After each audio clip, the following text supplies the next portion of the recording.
नमस्कार साथियों, एक नए जी की वीडियो में आप सभी लोग का स्वागत है। साथियों, इस वीडियो में हम लोग पॉलिटी से भारतीय संविधान से प्रश्न को पढ़ने वाले हैं और प्रश्न वन लाइनर होने वाला है, तो वीडियो के अंत तक जरूर बने रहें। चलिए प्रश्न को देखते हैं। पहला प्रश्न है, किस अधिनियम द्वारा भारत में प्रांतों को स्वायत्तता प्रदान की गई थी? किस अधिनियम द्वारा? भारत सरकार अधिनियम 1935 के द्वारा। नेक्स्ट प्रश्न क्यों चलते हैं, शासन की एकात्मक पदार्थ का लाभ क्या है ना? शासन की एकात्मक पदार्थ का लाभ तो दृढ़ राज्य हो जाएगा, है ना, दृढ़ राज्य। नेक्स्ट देखेंगे प्रश्न, जिस संविधान सभा द्वारा भारत के संविधान का अधिनियम किया गया उसके सदस्य कौन थे? तो सदस्य थे साथियों विभिन्न प्रांतों की विधान सभाओं द्वारा निर्वाचित, विभिन्न प्रांतों की विधानसभाओं द्वारा निर्वाचित। नेक्स्ट प्रश्न की ओर चलते हैं। प्रश्न है, भारतीय संविधान में आपात उपबंध कहाँ से लिए गए हैं? तो आपात उपबंध कहाँ से लिए गए हैं? ये भारत सरकार अधिनियम 1935 से लिया गया है। आगे क्यों चलते हैं। आगे जो प्रश्न है, भारत की संविधान सभा किसके कहने पर बनाई गई थी? तो भारत की संविधान सभा किसके कहने पर बनाई गई थी? तो कैबिनेट मिशन, है ना, कैबिनेट मिशन के द्वारा बनाई गई थी। नेक्स्ट प्रश्न है, भारत का संविधान सभा का अध्यक्ष कौन था? भारतीय संविधान का अध्यक्ष कौन था साथियों? तो डॉक्टर राजेंद्र प्रसाद, है ना, डॉक्टर राजेंद्र प्रसाद।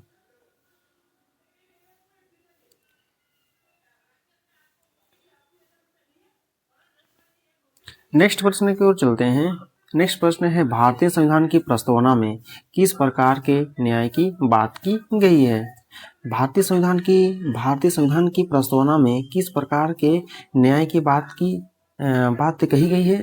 तो सामाजिक, आर्थिक और राजनीतिक न्याय की बात कही गई है।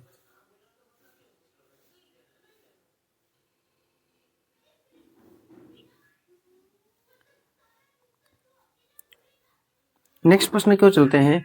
संविधान की प्रस्तावना में भारत को किस रूप में घोषित किया गया है? संविधान की प्रस्तावना में भारत को किस रूप में घोषित किया गया है?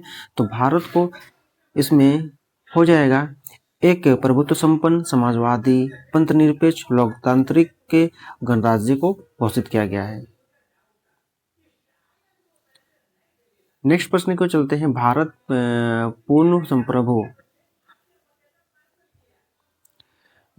पूर्ण संप्रभु लोकतांत्रिक गणराज्य कब बना? तो कब बना? ये 26 नवंबर 1949 को, 26 नवंबर 1949 को। नेक्स्ट प्रश्न की ओर चलते हैं। संविधान की उद्देशिका का संशोधन कितनी बार किया गया था? संविधान की उद्देशिका का संशोधन कितनी बार किया गया था? तो एक बार हो जाएगा।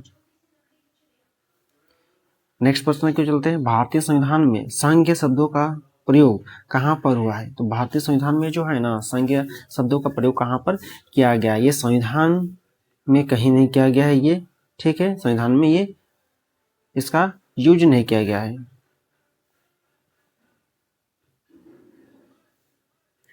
नेक्स्ट प्रश्न क्यों चलते हैं। नेक्स्ट जो प्रश्न है, भारतीय संविधान के अनुच्छेद 1 में यह घोषित की गई है कि इंडिया अर्थात भारत देश है। तो क्या है भारत?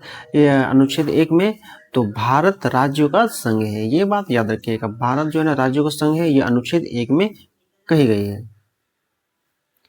नेक्स्ट प्रश्न है, किस अनुच्छेद में इंडिया को भारत भी कहा गया है? किस अनुच्छेद में इंडिया को भारत भी कहा गया है? तो अनुच्छेद 1, है ना, अनुच्छेद 1। अब हम लोग नेक्स्ट प्रश्न, भारत में किस प्रकार का संघवाद देखा जाता है? भारत में जो है ना किस प्रकार का संघवाद देखा जाता है? तो संघ बनाकर राज्यों का गठन करना। नेक्स्ट प्रश्न की ओर चलते हैं। नेक्स्ट प्रश्न है, भारतीय संविधान कब लागू हुआ? तो साथियों, भारतीय संविधान कब लागू हुआ था? तो ये 26 जनवरी 1950 को, 26 जनवरी 1950 को। नेक्स्ट सवाल की ओर चलते हैं। नेक्स्ट प्रश्न है, भारतीय संविधान की रचना के समय संविधान सभा का संवैधानिक सलाहकार कौन था? तो जब भारतीय संविधान की रचना के समय संविधान सभा का संवैधानिक सलाहकार कौन था? तो B.N. राव थे, है ना, B.N. राव। अब हम लोग देखेंगे अगला प्रश्न, सरकार की किस प्रणाली में द्विसदन पदार्थी एक अनिवार्य लक्षण है? सरकार की किस प्रणाली में द्विसदन पदार्थी एक अनिवार्य लक्षण है? तो संघीय प्रणाली हो जाएगा, संघीय प्रणाली। अब हम लोग देखेंगे नेक्स्ट प्रश्न है, भारत एक कैसा देश है? तो भारत एक कैसा देश है? तो भारत एक लोकतांत्रिक देश है। ये लोकतंत्र देश है आपका। यहाँ जनता द्वारा चुना जाता है अपने प्रतिनिधि को। नेक्स्ट प्रश्न है, भारत में एकल नागरिकता की अवधारणा अपनाई गई है, है ना। तो भारत में एकल नागरिकता की अवधारणा अपनाई गई है कहाँ से? तो इंग्लैंड से। कहाँ से? इंग्लैंड से अपनाई गई है। अब हम लोग नेक्स्ट प्रश्न की ओर चलते हैं, संविधान, है ना। संविधान का कौन सा भाग नागरिकता के प्रावधानों से संबंधित है? तो कौन सा भाग जो है संविधान का जो नागरिकता के प्रावधानों से संबंधित है? तो भाग 2 हो जाएगा। ठीक है साथियों, भाग 2 हो जाएगा। नेक्स्ट प्रश्न है, भारतीय संविधान निकट है ये कनाडा के, ठीक है कनाडा के, सॉरी भारतीय संवत जो है ना, ये भारतीय संविधान नहीं है, भारतीय संवत निकट है कहाँ से? ये कनाडा के। नेक्स्ट प्रश्न की ओर चलते हैं। नेक्स्ट प्रश्न है, भारतीय संविधान ने भारतीय महासंघ की योजना किसके संविधान से ली थी? भारतीय संविधान ने भारतीय महासंघ की योजना किसके संविधान से ली थी? तो कनाडा के हो जाएगा। नेक्स्ट प्रश्न को चलते हैं, भारत के संविधान का निर्माता किसे माना जाता है? तो भारत के संविधान का निर्माता किसे माना जाता है? तो भीमराव अंबेडकर, डॉक्टर भीमराव अंबेडकर को माने जाते हैं। नेक्स्ट प्रश्न की ओर चलते हैं। प्रश्न है साथियों, संविधान की प्रारूप समिति के सम्मुख संविधान की प्रस्तावना का प्रस्ताव किसने रखा था? तो किसने रखा था? संविधान की प्रारूप समिति के सम्मुख संविधान की प्रस्तावना का प्रस्ताव किसने रखा था? तो जवाहरलाल नेहरू ने रखा था, पंडित जवाहरलाल नेहरू ने। नेक्स्ट प्रश्न को चलते हैं, संविधान सभा का गठन किसकी संतुति पर किया गया था? संविधान सभा का गठन किसकी संतुति पर किया गया था? तो कैबिनेट मिशन योजना की संतुति पर किया गया था। नेक्स्ट प्रश्न है, राष्ट्रपति किस सूची के विषयों पर अध्यादेश जारी नहीं कर सकता है? राष्ट्रपति किस सूची के विषयों पर जो है अध्यादेश जारी नहीं कर सकता है? ये तो राज्य सूची के विषयों पर जो कि नहीं कर सकता है। नेक्स्ट सवाल है, आपातकाल की घोषणा का अनुमोदन संसद द्वारा कितनी अवधि के अंदर होना अनिवार्य है? कितनी अवधि के अंदर अनिवार्य है? तो 1 माह के अंदर, 1 माह, 1 मंथ।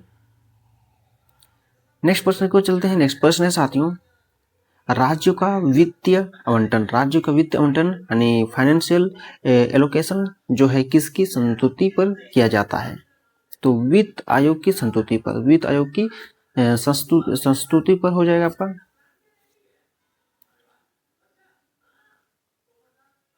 नेक्स्ट प्रश्न है लोकसभा का सचिवालय किसके प्रत्यक्ष पर्यवेक्षण एवं नियंत्रण में कार्य करता है? लोकसभा का सचिवालय किसके प्रत्यक्ष पर्यवेक्षण एवं नियंत्रण में कार्य करता है? तो लोकसभा अध्यक्ष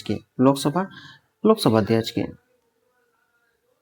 नेक्स्ट प्रश्न है, भारतीय संविधान का सबसे बड़ा एकांकित स्रोत क्या है? यानी सिंगल बजट सोर्स क्या है? तो गवर्नमेंट ऑफ इंडिया एक्ट 1935।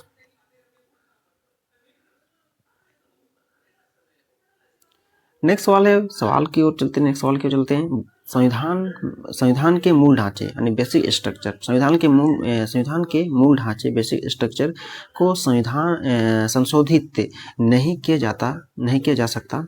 संविधान के मूल ढांचे को संशोधित नहीं किया जा सकता। सर्वोच्च न्यायालय ने यह व्यवस्था किस वाद में दी थी? तो किस वाद में दी थी यह व्यवस्था? जो ये है केशवानंद भारती वाद में, याद रखिए केशवानंद भारती वाद में जो कि दी गई थी। नेक्स्ट प्रश्न है, भारत में राजनीतिक दलों को कौन मान्यता देता है? भारत में राजनीतिक दलों को कौन मान्यता देता है? तो निर्वाचन आयोग देता है, निर्वाचन आयोग। नेक्स्ट प्रश्न है, संविधान द्वारा प्रदान किए गए मौलिक अधिकारों में संशोधन करने का अधिकार किसको है? संविधान द्वारा प्रदान किए गए मौलिक अधिकारों में संशोधन करने का अधिकार किसको है? तो संसद को दिया गया है इसमें। नेक्स्ट प्रश्न है आपका, राज्य के नीति निर्देशक सिद्धांत का उद्देश्य क्या है साथियों? तो संविधान को सामाजिक परिवर्तन का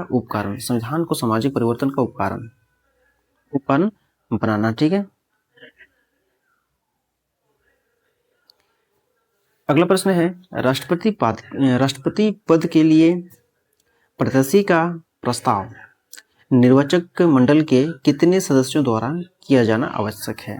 राष्ट्रपति पद के लिए प्रत्याशी का प्रस्ताव निर्वाचक मंडल के कितने सदस्यों द्वारा किया जाना आवश्यक है? तो 50 सदस्यों द्वारा किया जाना आवश्यक है, 50 सदस्यों द्वारा। नेक्स्ट प्रश्न को चलते हैं, लोकसभा को उसकी निर्धारित 5 वर्ष की अवधि से पूर्व भंग करने का अधिकार किसको है? तो राष्ट्रपति को प्रधानमंत्री की सिफारिश पर, राष्ट्रपति को जो है ना प्रधानमंत्री की सिफारिश पर भंग करने का अधिकार है। नेक्स्ट सवाल है, संविधान को 26 जनवरी के दिन लागू करने का क्या कारण था? संविधान को जो है ना 26 जनवरी के दिन ही लागू करने का क्या कारण था? तो कारण था साथियों, कांग्रेस ने इस तिथि को 1930 में स्वतंत्रता दिवस के रूप में मनाया। तो कांग्रेस ने इस तिथि को जो है ना 1930 में स्वतंत्रता दिवस के रूप में मनाया था। नेक्स्ट सवाल की ओर चलते हैं। प्रश्न है, व्यक्तिगत स्वतंत्रता के अधिकार को सुनिश्चित करने के लिए नागरिक किस अधिकार के पास जा सकता है? अधिकारी के पास जा सकता हो जाएगा, है ना। तो व्यक्तिगत स्वतंत्रता के अधिकार को सुनिश्चित करने के लिए नागरिक किस अधिकारी के पास जा सकता है? तो सर्वोच्च न्यायालय और उच्च न्यायालय के पास जा सकता है, सर्वोच्च न्यायालय और उच्च न्यायालय, हाई कोर्ट और सुप्रीम कोर्ट, ये सुप्रीम कोर्ट और हाई कोर्ट। नेक्स्ट सवाल को चलते हैं। नेक्स्ट सवाल है साथियों, भारत के राष्ट्रपति के विरुद्ध महाभियोग प्रारंभ करने का अधिकार किसे प्राप्त है? भारत के राष्ट्रपति के विरुद्ध महाभियोग प्रारंभ करने का अधिकार जो है किसे प्राप्त है? संसद के दोनों साधनों में से कोई भी साधन इसे प्रारंभ कर सकता है। संसद के दोनों साधनों में से जो है ना कोई भी साधन इसे प्रारंभ कर सकता है। नेक्स्ट प्रश्न की ओर चलते हैं। किस विधेयक पर राष्ट्रपति को अनिवार्य रूप से हस्ताक्षर करने पड़ते हैं और वह उसे पुनर्विचार के लिए वापस नहीं भेजा सकता? तो किस विधेयक पर राष्ट्रपति को अनिवार्य रूप से हस्ताक्षर करने पड़ते हैं और वह उससे पुनर्विचार के लिए वापस नहीं भेज सकता? तो वित्त विधेयक पर, जो कि भेज नहीं सकता। नेक्स्ट प्रश्न को चलते हैं। उपराष्ट्रपति किस संस्था का पदेन सभापति होता है? उपराष्ट्रपति जो है ना किस संस्था का पदेन सभापति होता है? तो राज्यसभा का, याद रखिएगा, राज्यसभा का। नेक्स्ट सवाल की ओर चलते हैं। प्रश्न है, लोकसभा के सामान्य कार्यकाल को 5 वर्ष से अधिक करने का अधिकार किसको है? तो लोकसभा के सामान्य कार्यकाल को 5 साल से अधिक करने का अधिकार किसको है? तो संसद को केवल राष्ट्र संकट के समय, संसद को जो है ना केवल राष्ट्र संकट के समय कर सकते हैं। ठीक है। अगला जो प्रश्न है साथियों, दल बदल विरोधी अधिनियम के अंतर्गत भारतीय संविधान में किस सदस्य की दल बदल विरोधी अधिनियम के अंतर्गत भारतीय संविधान में किसी सदस्य की अयोग्यता अथवा योग्यता पर निर्णय करने का अधिकार किसको प्राप्त है? तो लोकसभा अध्यक्ष को प्राप्त है, ये लोकसभा अध्यक्ष को। नेक्स्ट सवाल क्यों चलते हैं। नेक्स्ट सवाल है किस राज्य के आरक्षण विधेयक को 9वीं अनुसूची में सम्मिलित किया गया है? तो 9वीं अनुसूची में आपको तमिलनाडु के आरक्षण विधेयक को शामिल किया गया इसमें। नेक्स्ट प्रश्न की ओर चलते हैं। प्रश्न है विधान परिषद के सदस्य चुने जाने के लिए विधान परिषद के सदस्य चुने जाने के लिए विधानसभा में किस प्रकार मतदान होता है? ये खुला मतदान होता है। ये नेक्स्ट प्रश्न है राज्यसभा के द्विवार्षिक चुनाव की उद्घोषणा कौन करता है? तो राज्यसभा के द्विवार्षिक चुनाव की उद्घोषणा कौन करता है? निर्वाचन आयोग करते हैं ये।